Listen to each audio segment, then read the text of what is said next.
Assalamualaikum warahmatullahi wabarakatuh. Apa kabar Ananda yang soleh dan soleha? Mudah-mudahan selalu sehat. Amin. Amin ya robbal alamin. Pada video kali ini Pak Nurdin akan membahas tentang sejarah Nabi Muhammad SAW dari remaja hingga menikah.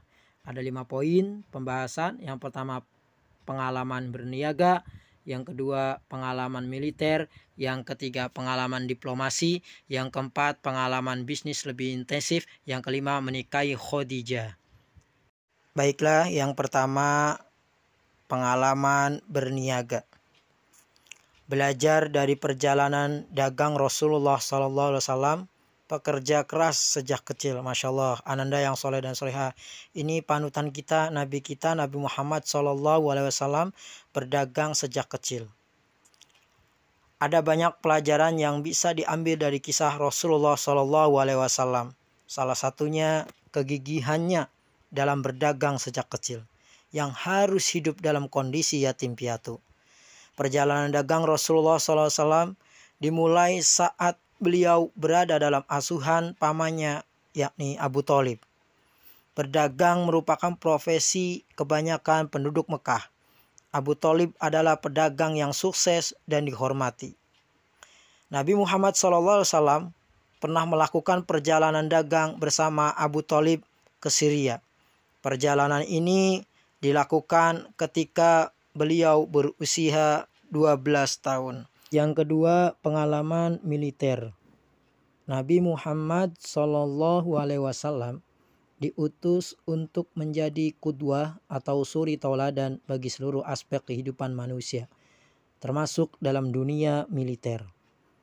Laqad kana lakum fi Rasulillahi uswatun hasanah. Sungguh ada pada diri Rasulullah contoh yang baik. Pengalaman militer pada masa remaja Nabi Muhammad SAW pada umur 20 tahun. Masya Allah, Ananda yang soleh dan soleha, Nabi Muhammad, Nabi kita ikut berperang pada umur 20 tahun. Yaitu ketika terjadi perang Fijar yang berlangsung 4 tahun antara Quraisy dan Kinanah melawan Qais Ailan. Peran Rasulullah waktu itu ialah mengumpulkan anak-anak panah bagi paman-paman beliau untuk dilemparkan kembali kepada musuh. Yang ketiga, pengalaman diplomasi.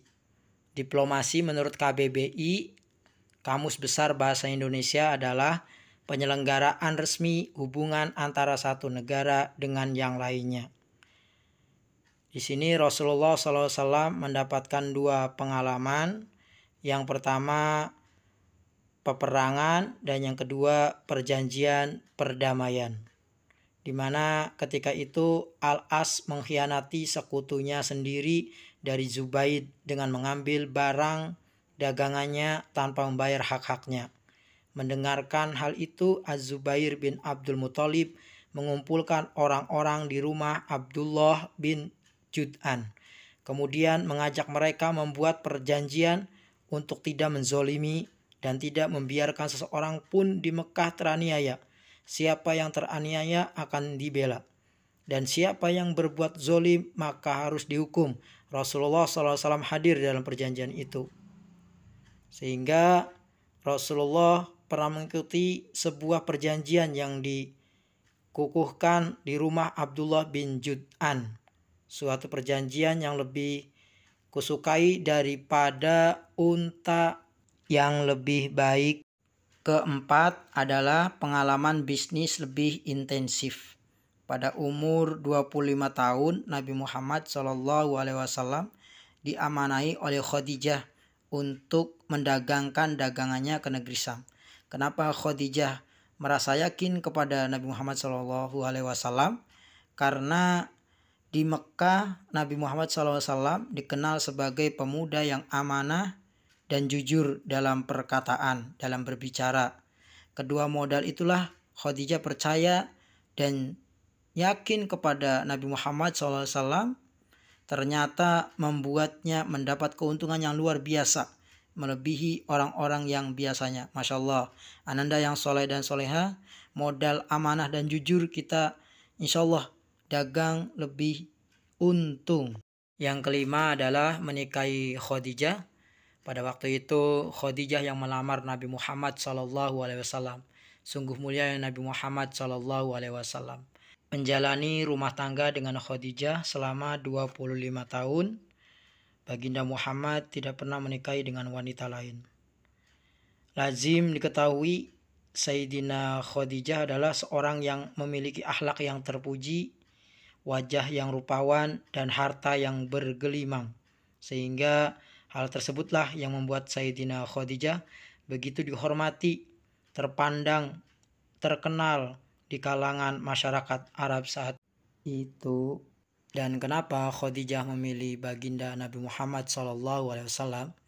Menurut ahli tafsir Quraisy Shihab dalam bukunya, Sayyidina Khadijah memilih baginda Muhammad dengan alasan karena dia menilai bahwa baginda Muhammad adalah sosok manusia yang sempurna kepribadiannya, baik sifat lahir maupun sifat batinnya.